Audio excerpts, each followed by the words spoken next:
has served 2 terms in the New Mexico Senate as representative of Albuquerque's International District and presently serves as the state auditor. Hey, welcome to the hot seat. It's great to be here. How do you like spicy food? Are you a fire eater or are you more of a keep it mellow kind of chili person? You know, I love spicy food, but I'm terrible at it.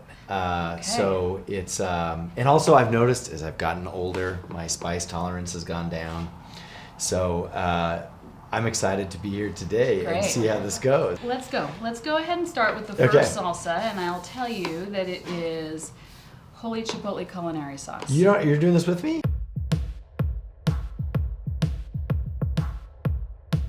You ready? Yeah. All right, we're gonna have one.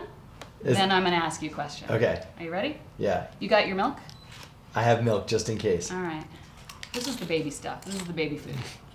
I hope so, because I took a lot of it. I took a lot of it. Do you have a favorite famous or infamous New Mexican?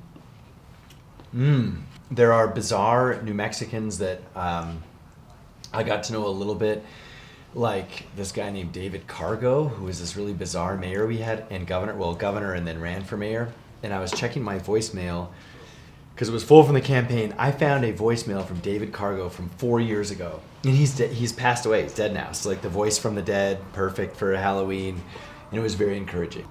What did you think of Salsa 1? It's good. A little. It's not very hot at all. Not a big deal. No. Okay, well next we're gonna have some Garcia's hot salsa.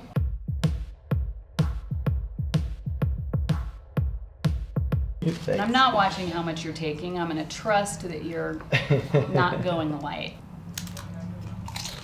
Oh, it's a little hot, actually. I'm also in general bite. thirsty, not because of the heat, but I'm gonna have some water. Have some water. No reason to tell anyone why you need it. It's all good. All right. You've described yourself as a heavy metal fan growing up. What was the best metal show you ever saw in Albuquerque, and where was it? One was like almost 9 months ago. I mean, it was very recent because I wasn't just a heavy metal fan. I still am. In fact, I saw Mastodon like 3 days ago at the El Rey. But that was not the best show. Okay. There was a band, and name metal bands, whatever, but their Machine Head is their name. They played about 9 months ago at Sunshine. That was an amazing show. I think you can never forget those shows like at Tingley, where I remember when I saw Megadeth, you pay the fancy tickets to get in the pit, or the cheap tickets, or when the lights go down and the music comes on, you jump off that wall. And it's like an 8-foot wall. And I got kicked out once, but at that show I made it in. Yeah, you And did. it was awesome. That's what we call rushing the stage. Go ahead. Have you ever done an eating contest? I think we're having one right now. I judged one at Pizza 9 once. Nice. It was unbelievable, and actually very difficult to judge because there's like scraps everywhere and stuff. It's pretty cool if you're into that. All right, on the subject of local music, how important is the local music scene to you, and what, if anything, would you hope to accomplish as mayor to sustain that very important part of our culture?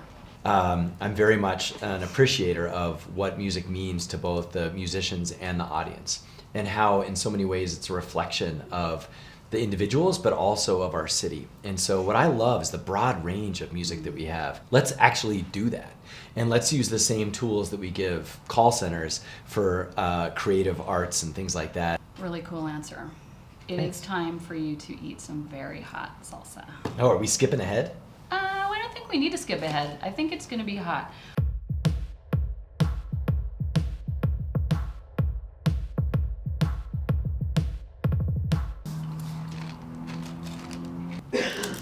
I'm sure I'm going to get there really soon. I feel like this is going to do the trick. You're saving. Yeah, habanero. There we go. See, once we get the chili varietals. It's not that hot. To I think me. it's about the same as Sadie's. Okay. Yeah, I got to say, red chili, there's the red-green debate, but there's a woman named Debbie Rodella, who's a representative. She brings her own Chimayo chili to the legislative sessions. That is the best chili I've ever had in my life. All right, next question. Inside and outside investors have put a lot of resources into downtown Albuquerque and into the Nob Hill corridor, but perception, or maybe reality, is property and violent crime is on the rise in these areas. what would your mayor's office do to support these local business owners that are really invested in these areas and frankly are suffering right now? Well, there's a couple of things that are driving that. And I think we got to look at like symptoms and root causes. So on the symptoms, there's some broader issues around behavioral health and addiction and poverty that I want to work on, and also in our school system. But then there's also these immediate symptoms that we have to deal with right away.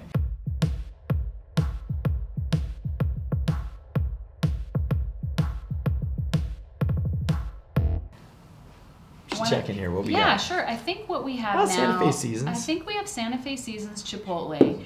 We're still in the Chipotle area. We are, but this is red jalapeno. It's not that hot. Food taster. It's delicious. Vinegary. It's not. Yeah. It's not that Yeah. hot. Okay. Well, in that case, I guess I'll ask kind of a hot question. All right. You have a lunch deal. You're hoping to close a deal with Amazon.com. Lunch meeting.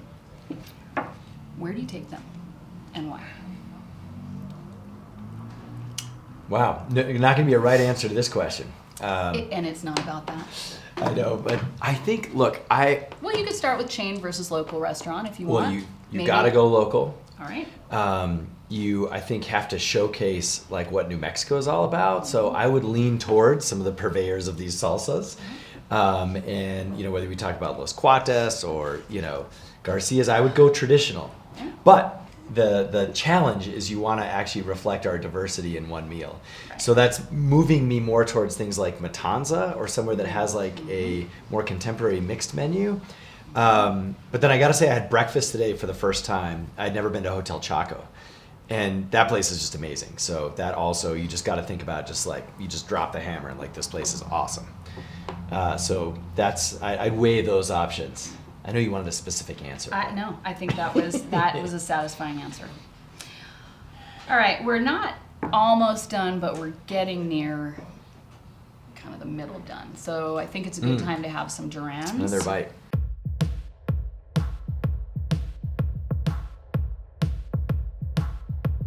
Another bite. I'm going to encourage you at this point, just like put the hammer down. We're 6 salsa? in. Yeah, we're 6 in.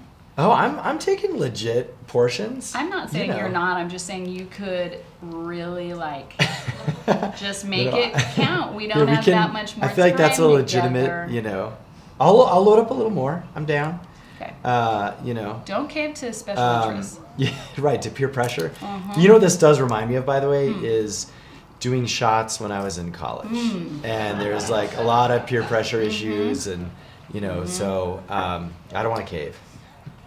I'm really glad that you framed me as an aggressor. It's not that hot. It's good. I like Good. that one. Well, it's definitely good. Not that hot. All right.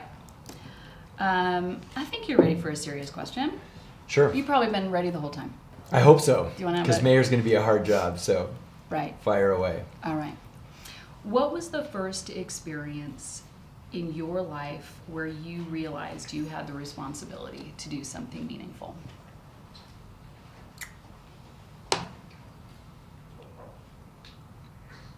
I think I'm thinking of two, narrowing it down to two. One, and I know this sounds like very cheesy, but my Eagle Scout project was actually really hard to pull off. And it was the first time I actually had to like lead people to do something for good. And it was a trail reclamation up in Harris. But I would actually have to go to me, a quintessential turning point that taught me that in my life, where a lot of things changed for me. So I used to work, I had a business background and business degrees, and I worked in investment banking, very much like corporate America type. And then I did this whole 180 after getting laid off, actually, in the dot-com bubble burst. And I moved to Cambodia, of all places. And I connected up with some folks who were starting this organization to train landmine victims how to do internet and web pages and things like this, because like they literally have no other jobs and all sorts of issues and genocide in the past in Cambodia. But anyway, there I remember sitting. I was literally in a rice paddy, in a thatched hut in a rice paddy, and I was thinking of home, and I was also thinking about like what am I going to do with my life, and all of those questions about how to what's important and what your future is. And it was there that I decided actually that I'd always wanted to get involved in government, which I know sounds really dorky, but I had known that since I was like a little kid. It just took all of that life experience to realize that. And from that point on, I tried to move back home. And I came back home 3 different times, actually. I could never get a job, ironically. Anyway, eventually it did lead me back home. And so that is when, too, what I saw, that is the most, I've never done as much good for anyone in my life as I did in that job.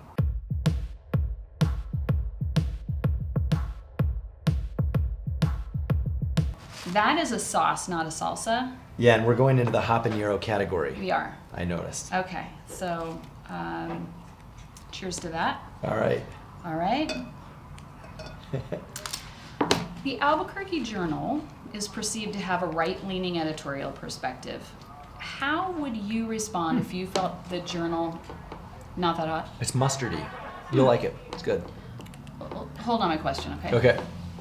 I'll 'Cause I mull kinda think over you're- the Journal while I think you're messing with me. Back to the Journal. They're perceived to have a right-leaning editorial perspective. How would you respond if you felt that the Journal was covering your administration or your initiatives in an unfair or one-sided way?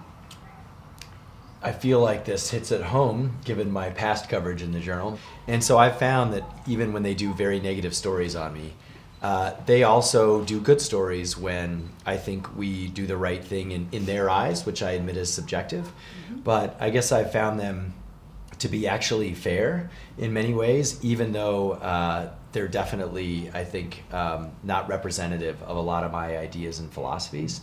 So, I'm okay with it. I'm very much, I expect them to criticize me, and they do a lot. But I think they also give me credit when I'm in step with what they think is important for the city. I think yesterday was a good example of that with our insurance audit. Very fair, transparent coverage. I was hoping that was going to be a short answer because I'm going to do some coughing. Okay.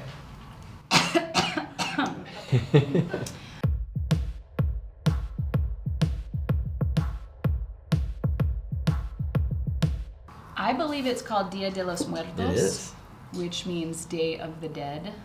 Captain Tom's. Okay. Give it a go. I will. I was just...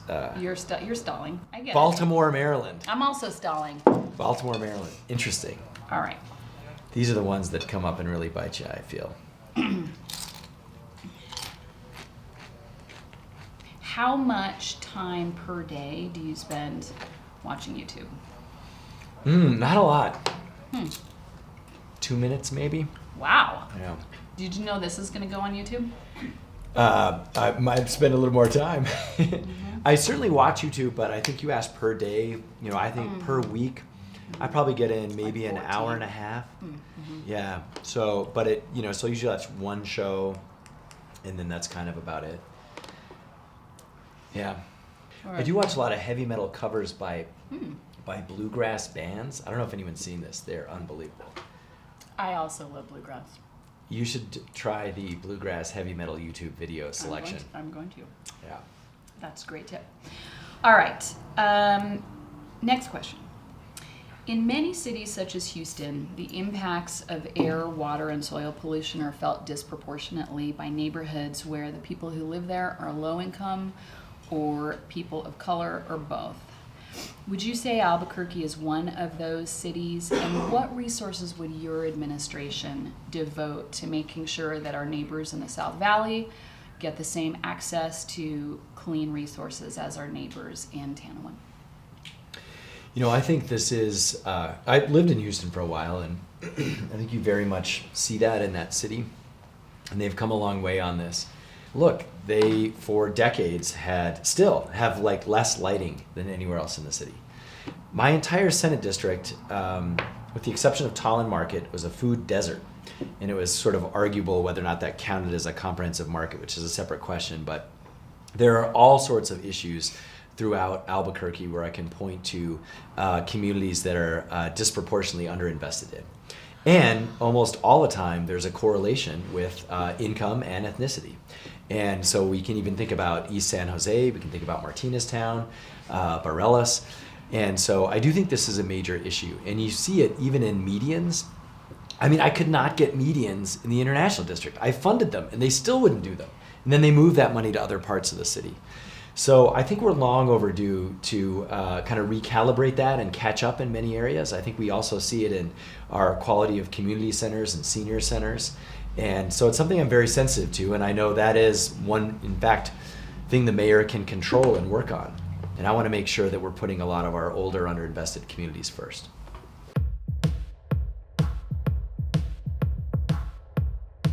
This is the one I've been afraid of. I don't know why. It's not an intimidating name. Thermonuclear meltdown. I feel I'm worried about this one. I'm right here with you. Give it a stir. Okay. Make sure really it's saturate all that up chip. in there, evenly distributed. You know, you haven't blown your nose. You haven't coughed. I mean, it's a pretty good showing. Thank you. All right. UNM advises your office that All sizzle, no steak. Right. UNM advises your office that a student group wants to schedule Richard Spencer to appear at UNM, and they ask the city for advice and for technical assistance. What resources would your office offer to provide? I think our office should, I'm trying to remember how this kind of played out, but at the end of the day, look, I understand the First Amendment, but I also understand hate speech, and I think that's where we have to be very careful. And I know that there are folks, look, I'm all for direct answering questions, but I'm not an expert on like crowd control and, how do we enable free speech and not have violence. So those are all the issues that I would put city experts available and have them help in any way that we can. But I also understand universities, and I got to tell you, I think with the exception of a public safety risk, I would also listen to the university because I think that is a different environment, and they know it a lot better than a mayor would. I suppose that could be a consideration as well. Well, this was the guy, if I remember right. This was the Aryan racist guy. Am I remembering this right? Sure. I mean, I think for me, look, too, I'm not a fan, so I'm not interested. I don't want to put the city at risk, but I'm just saying for me, I don't really think that's welcome here. But it's a different question on whether or not you can sort of forbid it. But I wouldn't want to spend city resources on hate speech in any way. But you've got to keep the population safe, and so I think you have to really balance those out. But I know I personally would be happy to just say that for me as mayor, he's not welcome here. All right.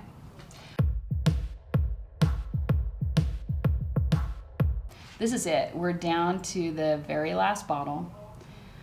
It might be Halokia. I'm not sure. But what I can Cruces, tell you from Las Cruces. Okay, it's almost been too short. Yeah, no, we can do more. We can have a medley round or whatever.